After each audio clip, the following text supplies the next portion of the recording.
What's going on, everybody out there, and welcome to a new series that I'm going to be doing here on Dark Avenger Media. This is Comics and Coffee.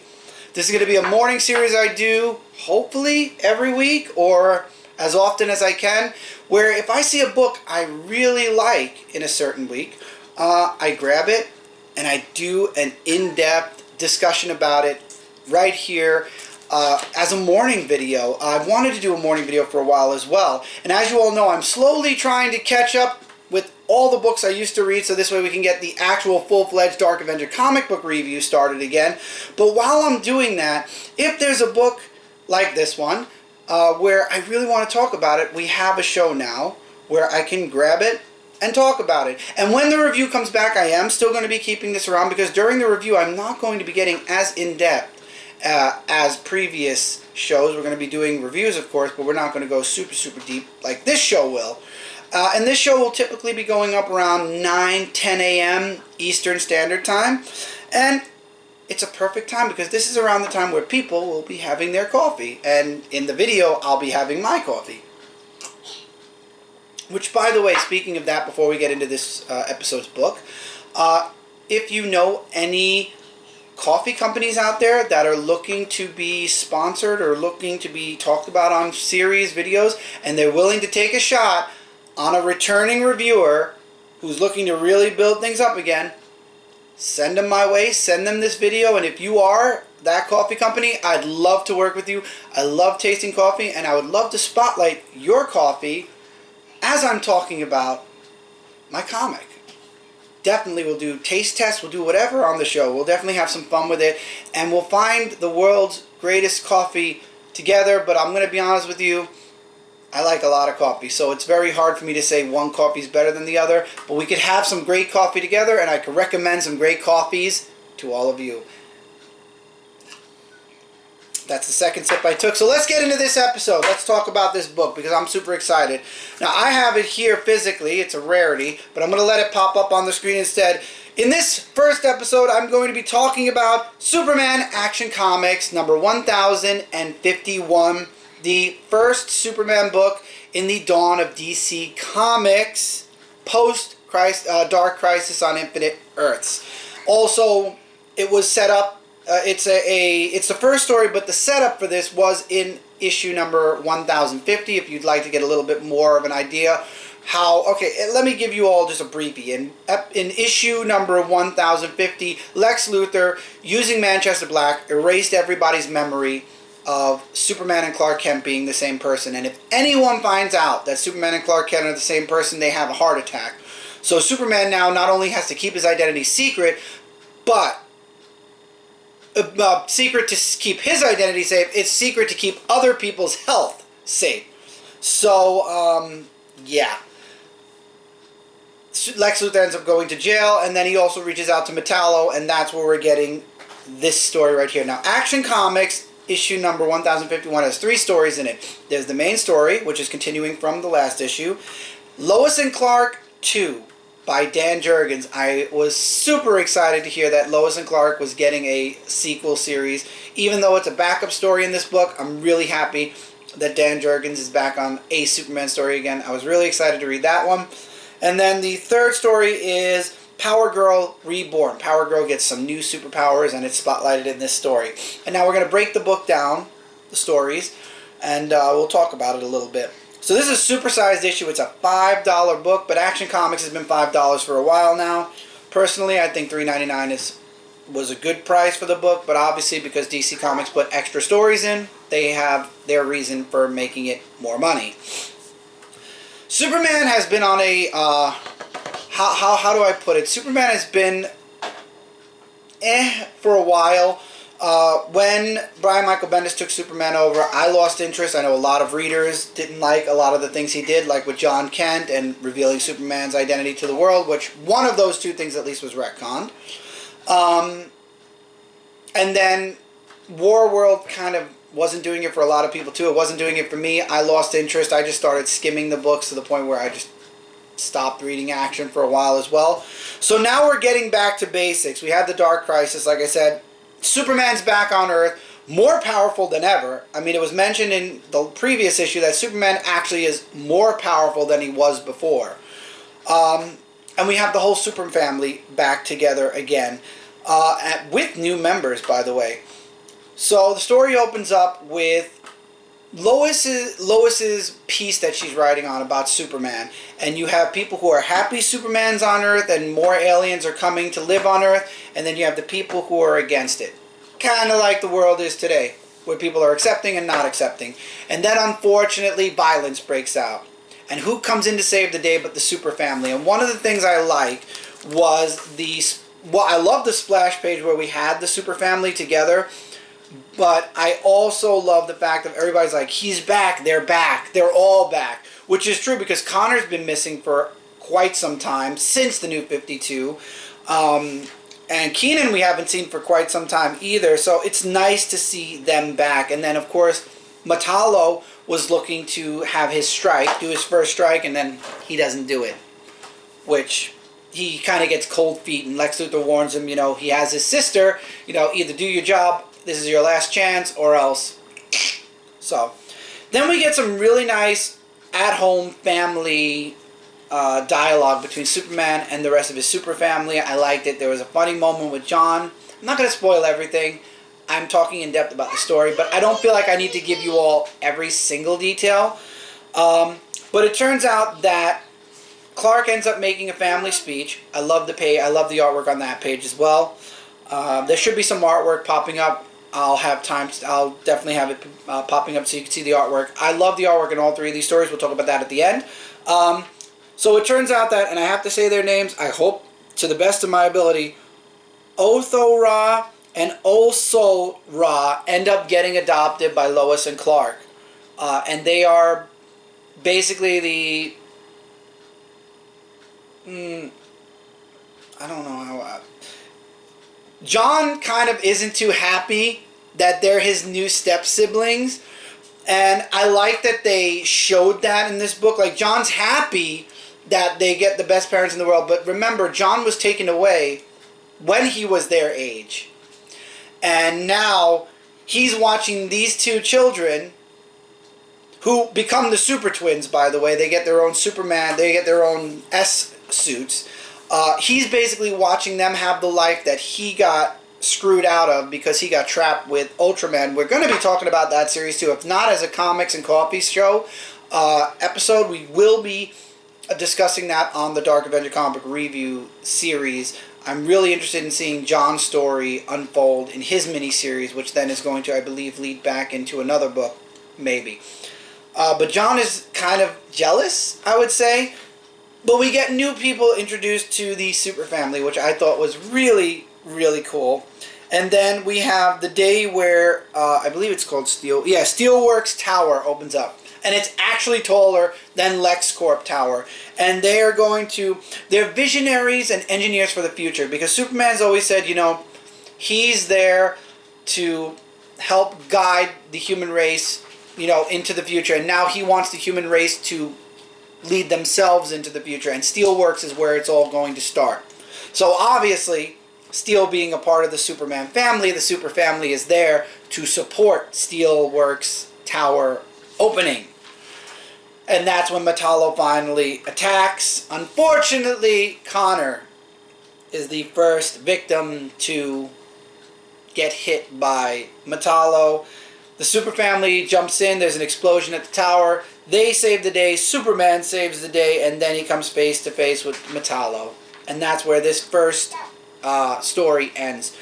One thing I want to mention really quickly, backtracking a little bit, the suits for the Super family. I like the revamp for Connor's costume. Kept the 90s bodysuit with the belts, but did a little bit of an update with the jacket. Supergirl's costume is pretty cool. You get to see that if you get the main cover. They kind of spotlight most of the new costume. Steel looks like Steel. On the first page, Steel looks exactly like he did in the 90s and the 2000s. Steel's costume apparently never changes. So... And I think Superman's costume, if I'm not mistaken, I mean, you never look, but yeah, I believe Superman has lost the cuffs. So Superman's back to having his classic full costume without any of the updates from the New 52 all the way through to right before Dark Crisis on Infinite Earths. But the Super Twins costumes are really cool. Keenan has a little bit of an update to his costume, which I really thought was cool. John's costume, we'll talk a bit more, I'm sure, when he gets into his series, because there's going to be changes, obviously, that happen throughout that series. But his costume's really cool, and Natasha's kind of looks the same, just a little bit of an update to the red and black hoodie. But for the most part, the costumes look really great. Wouldn't be a review, and it wouldn't be me talking about Superman if I didn't talk about the updated costumes. So, the second story, the one I was very excited to have as the backup. So, this takes place after the events of the Death of Superman 30th anniversary. And it takes place right after the Doomslayer, I believe it was, showed up and was put away. Apparently, for those of you that don't remember, Superman, when he was fighting Doomsday, at the very end of their fight, he broke one of the bones off of Doomsday's leg. The 30th anniversary showed that the bone remained on Earth, and it's what created I hope I'm saying Doomslayer. I believe it was Doomslayer. But it's what created that person. I'm sorry, Doombreaker. That's what created Doombreaker and what caused all the issues in the 30th anniversary. So while all that issue was going on, John found the bone and hid it away in his backpack. So that's going to be the main focal point of the story. But anyway, because of the events that happened in the 30th anniversary, Lois and Clark decide they're going to surprise John, and they take him back to the barn that they were at during Lois and Clark, the original series, which after reboot, basically they moved to the farm after John was born instead of them hiding out there during the New 52, because all of that got erased. So a retcon of a retcon kind of deal happened. This is also when John was still a kid. See, as much as I know they can't de-age John in the current day stories, it is nice that we can still get stories before John went away with Jor-El and ended up being aged up. So they're back in the country to kind of get away from everything, get away from Metropolis again. Superman, or Clark, is back in his silver and black suit, which I thought was really cool. And he's also starting to grow the beard again. The dog is back. Everybody's back. They're just really happy to be back in their farm. And it turns out that the reason they got their farm back, Bruce Wayne owns it. So they were able to get the people, they were able to relocate the people in a really nice place so that Lois and Clark can get their house back. So they end up back there. The Doombreaker character disappears from, I believe he was at Star Labs, was it? Yes, he was at Star Labs. He disappears. And then we get a character introduced at the end of this book. Apparently a spaceship lands. And of course, ironically, it's right where John's treehouse is. His old treehouse is. And it ends with her coming out, learning how to speak English, and then saying, hey kid, take me to your leader. Or take me to your king. This is going to be an interesting story, I will say that. I'm really happy to see Lois and Clark get a second volume. Unfortunately, it can't be in a miniseries. It's in Action Comics, but you know what? Awesome stuff.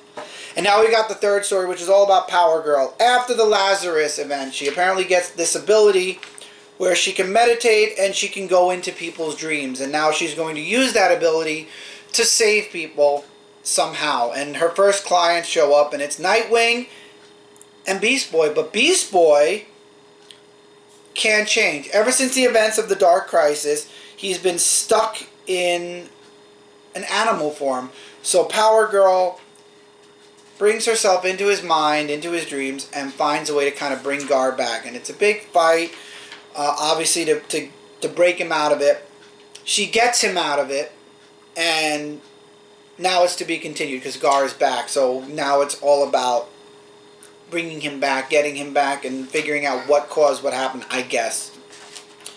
And that's the end of the story. I will say this, really good stories. All three. Loved it. This is definitely a really strong book for me. I loved it. Highly recommend it. It's the first Superman story I could say I recommend in years. In many, many years now. Well, not many, because Dan Jurgens did take over during the other. Anyway, it's the first Superman book in a while that I could recommend. Now, artwork-wise, first story, spectacular. Second story, even better. And even the third story, I love the artwork in it. Now, as far as the stories are concerned, and again, this isn't going to change the price of the book because you add one story to a book and DC Comics feels like, well, it's a $5 book, that's it. The Power Girl story. I don't feel like it had a place in this book. I feel like this would have been, the Power Girl story would have worked better as its own story in its own 3-part miniseries. Add more pages to the first part and just make it a 3-part miniseries. People can argue that Power Girl is technically part of the Superman family. She is. She's from the Superman family of a different Earth, come to the main DC universe. I feel like they could have taken her out and brought her into the first story, had her involved with the Super family in the first story, and given her this story on her own as a miniseries. It just didn't fit with these other 2 stories in Action Comics. I didn't feel like I needed this story. It was good. I did like the window cut joke that she made in the book, because everybody makes that joke, so I like that the writer did acknowledge that and put a little bit of a joke in there. Out of all 3 stories, though, Power Girl just felt like the one that stuck out kind of a bit more like a sore thumb, because there were no Super family members involved. It was Nightwing and Beast Boy. And again, yes, you can argue that Power Girl is part of the Superman family from a different Earth come to this Earth. But in that case, you could have put her in the first story, had her with the entire family, which, by the way, Power Girl was not even in the first story, which kind of, again, leads to an argument against her being part of the family because she wasn't even there with the full Superman family. So Power Girl's story just didn't feel like it fit in. It was good. I just feel like it would have been better in its own book, not in Action Comics. Would it have saved the price, though? No. But it would have given more pages to maybe the main story, maybe Lois and Clark 2. I would have rather have had more story with the first 2 stories and had Power Girl story as a miniseries. I would have read it as a miniseries, and that itself could have gotten more pages as well. Been a 3-part miniseries and done, and got its own little trade. When it comes to Action Comics, I feel like it didn't fit in. But it'll only be here for, I'm sure, a short time, and then that it'll be replaced by another bonus story. But that's the only thing I can say, and it's not really a negative, because again, the story was good, the art was good for it, it just didn't fit with Superman. It just didn't feel like it fit in with that, because even the second story involved Clark. Third story had nothing to do with anybody. Even one of the Super family members could have shown up, and then at least I could have said, well, Supergirl was in it, or Superboy was in it, or John was in it. None of them were in it. And it kind of just didn't feel like it fit. But, all in all, I give this book a 4.5 out of 5 stars. Excellent. I loved it. There's an embossed cover if you get lucky enough to get your hands on it with Metallo, and then you have Superman in Metallo's reflection. Get that cover. There's a dozen covers they released because this is apparently like the first issue of the Return of Superman. So obviously they're going to have an A to Z cover set.